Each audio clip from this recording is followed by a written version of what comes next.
Sigurado ka? Tinanggihan nila to? Oo. Siya pa nga ho yung masungit eh. Baka naman kasi inaway mo. Pinapatulan mo yata eh. Naku, hindi ho, sir. Ganun ho yata talaga yung ugali ng tsaheng nila eh. Daig pa ang nanay. Napakasensitibo ho. Kapag tinutulungan mo, hala mo naman iniinsulto. Nawa nga ho ako dun sa mga bata eh. Mukhang kailangan talaga ho nila ng pera. Mabuti pa ako na makikipag-usap sa kanila. Hindi ka sama mo ako. Naku, sir. Wag na ho. Baka tanggihan lang ho kayo ulit nun. At saka lalong lalaki yung ulo nun. Akong bahala.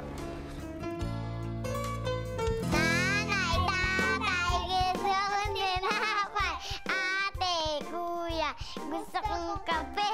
Lahat ng gusto ko ay susundin mo. Ang magkamali ay bibimutin ko. 1, 2, 1, 2, 3.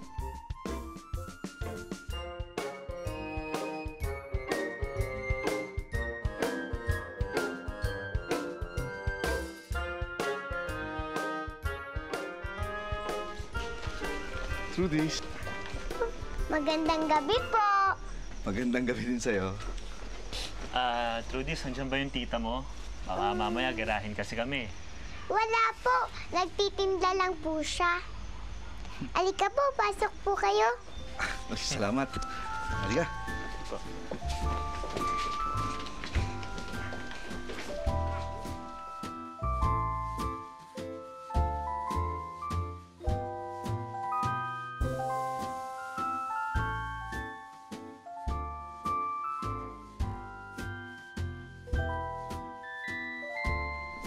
Opo kayo. Sa'yo lahat to, ha? Dami. Salamat po, Kuya Mix. Salamat po. Tito Nick. Salamat po, Tito Nick. Walang anuman. Ito po si Upeng. Kapatid ko po. Hello, Upeng. Ay, sandali lang.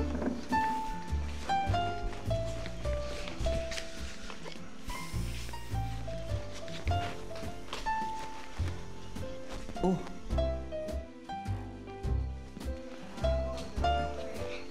Pasensya na po. Ito lang po yung meron kami. Trudis. Hindi mo na kailangan mag-abala eh. Ito ba ang gusto mong kuhain? Ha? Apa. Sige, ako na lang. Tulungan kita. Kasi alam mo, hindi naman kami magtatagal talaga eh. Pumunta lang kami dito para gusto ng tubig. Pumunta kami dito para ibigay sa inyo yung mga yon at pati ito. Baka po magalit si Tita Shed. Huwag ka mag-alala. Akong bahalang kumausap sa kanya, ha? Kasi makakatulong sa inyo ito. Kailangan nyo yan. Lalong-lalo na para sa pagpapagamot ng tatay mo. Tsaka sa mga pangangailangan ninyo, ng kapatid mo.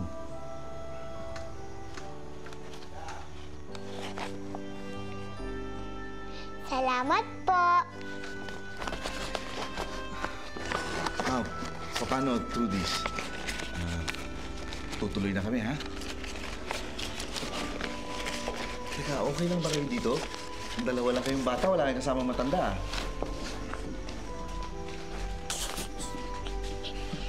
Okay lang po. O sige kung gano'n.